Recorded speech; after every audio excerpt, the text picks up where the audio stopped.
So the question is now, ladies and gentlemen, is it possible for Zootopia 2 to save Disney at the box office in the year of our Lord 2025? That is the question. Obviously, you would add in Avatar, Fire and Ash, which comes out in December. I believe it comes out December 19th. But I guess the reason we ask this question is when you look at the top 10 films at the box office for the year 2025, there are only 2 Disney films in the top 10 slot. We've got Lilo and Stitch at number 2. It would be number 1, but obviously Niza from China is at number 1, making like $10 gazillion, like $2 billion on that film. But also at number 10, we've got Fantastic Four: First Steps. The rest of them are not Disney movies, but this weekend it opened to $556 million, $272 million of that coming from China. The problem with that, of course, as you guys know, is that American films are much more tightly regulated in China, and they keep about 25% of that box office, which equals out to about $68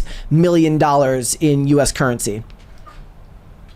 And that's a problem, right? You want to be able to take home as much as you can when you're splitting it close to 50-50 here in the United States. But it opened to $156 million domestically, $400 million internationally. Of course, like I said, $272 million of that was from China. Now, there was this post here, and there were all sorts of ones like it from the Hollywood Handle. It says Zootopia 2 earned the highest opening weekend of all time for a Hollywood movie in China, surpassing Infinity War and Endgame. 272 rounded up to $273 million. From what I remember, according to the Hollywood Reporter, Avengers Endgame crushes local records with $330.5 million opening. I did look it up. Zootopia did open on November 26th, which makes this as a holiday weekend, 26th, 27th, 28th, 29th, 30th, today, 5-day opening, and it was a 5-day opening for Avengers Endgame as well. So that doesn't look to be accurate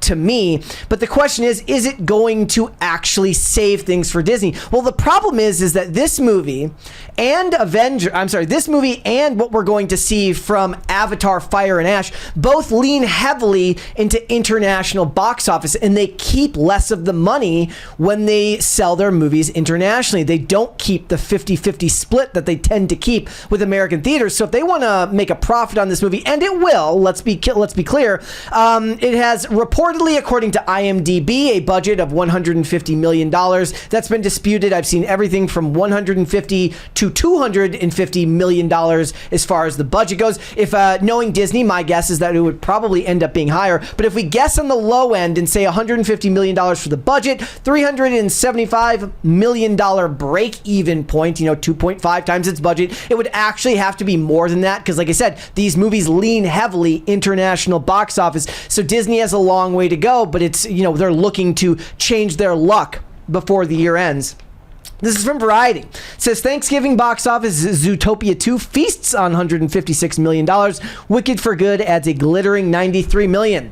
So it says, Disney's animated sequel Zootopia towered over the domestic box office with a mighty $156 million from 4,000 venues since Wednesday, including $96 million over the traditional weekend. Those ticket sales rank as the second best Thanksgiving launch of all time, behind another Disney sequel, 2024's Moana 2, which earned $225 million over the 5 days, and another Disney sequel, the 2019 Frozen 2, which generated $125 million over 5 days. That would actually be a much higher number now, given inflation. I think it would be like $150 to $154 million. The original Zootopia opened in March 2016 to $75 million and became a massive hit with $341 million domestically and $1.2 billion worldwide. Yes, as we can see, a lot of these movies are bolstered by their overseas box office numbers.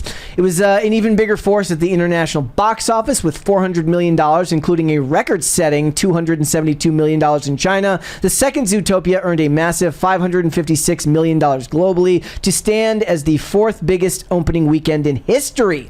Can somebody tell me, if I'm looking at this here, somebody who's smarter than me, which is most of you, if the China box office says that the Endgame crushed local records with $330 million,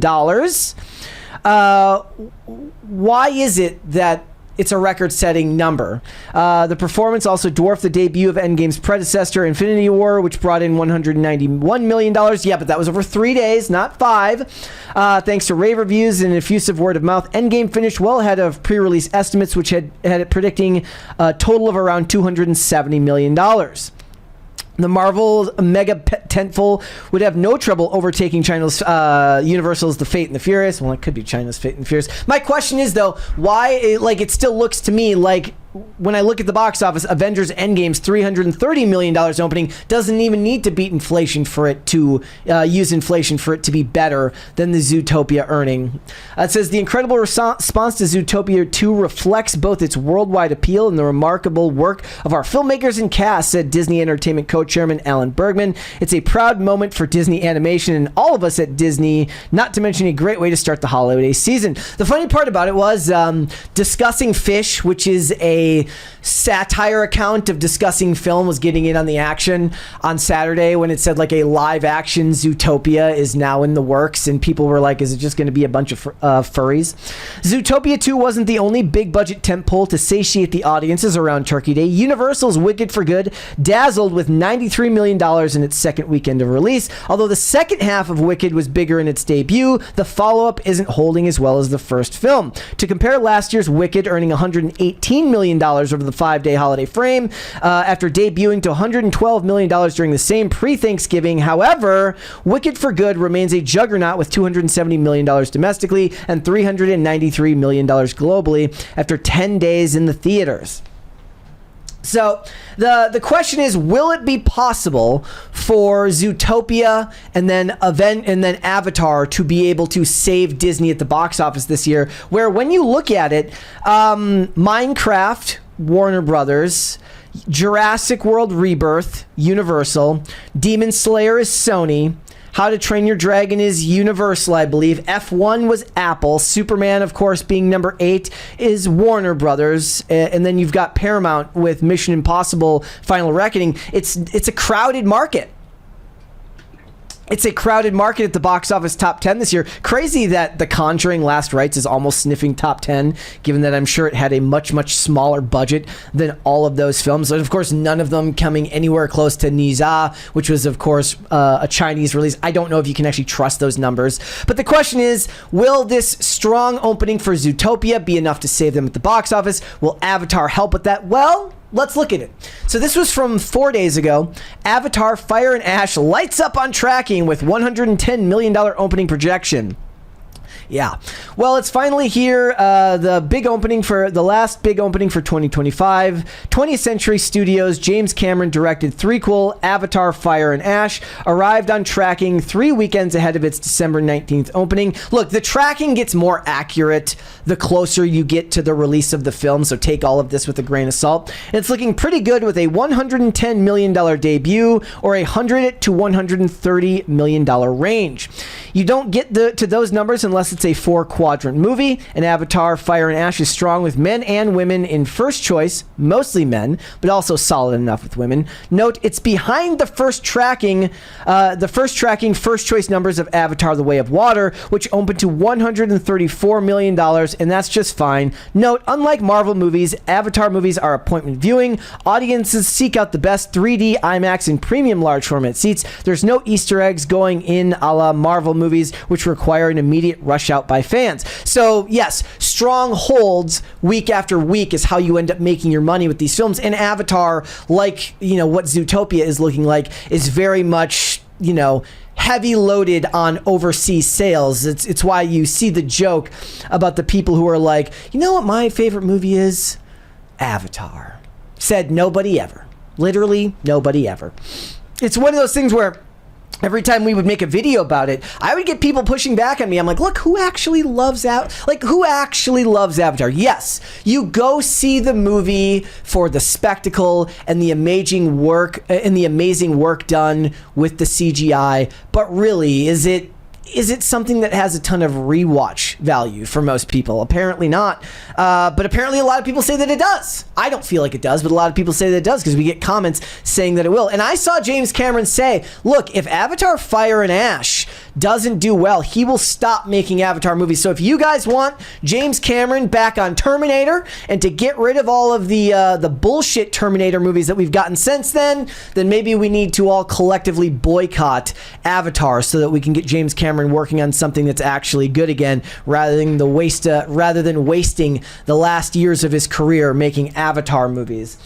It says Avatar: The Way of Water did 5 times multiple off its domestic opening from a final of $688 million in the US and Canada. And with a badass winter storm during its second weekend, worldwide it did $2.34 billion, making it the 3rd highest grossing film of all time. Certainly we know that Avatar movies make them a ton of money, but I think that, look, even if both of these movies, obviously Avatar will not count. I don't know if it will count towards the end of 2025 as its box office success, or if by the time it hits that success point, we're already in the year 2026, so it counts towards 2026. I guess it's a 2025 movie.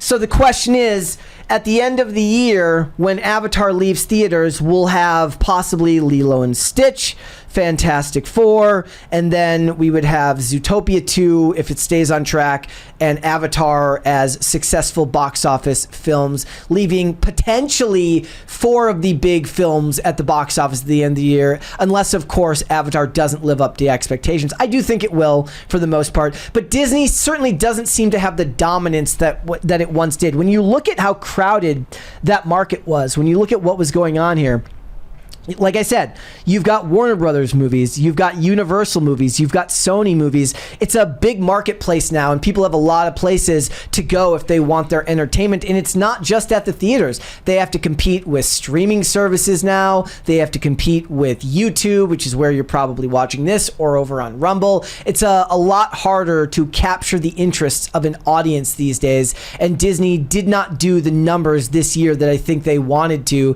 But the hope for them, I'm sure, is to see Zootopia and then to see Avatar kill it at the box office. But I'm glad to see that there's a lot of competition. Like I say, Paramount Studios and Universal Studios are the two that when I see their studio logo faces, I don't immediately cringe and think that I'm in for some garbage. I tend to have a lot of faith in the Paramount brand and in the Universal brand. Maybe that's just Fast and the Furious nostalgia for me, because I love Fast and the Furious slop, as you all know. And Wicked is doing big numbers for them over at Universal. So, what do you guys think? Is Disney cooked? Are they done? Is Zootopia enough to save them, or will they need the help of Fire and Ash to really finish out the year strong at the box office? I would be interested to know. And if you saw Zootopia 2, did you enjoy the film? I saw a lot of people really did enjoy it. They think it is one of those sequels that is better than its originals. Let me know down below all your thoughts on the matter, guys. Make sure to check out Pop Culture Crisis. We will be live again Monday, December 8th. We are looking forward to being back live doing the podcast for you guys.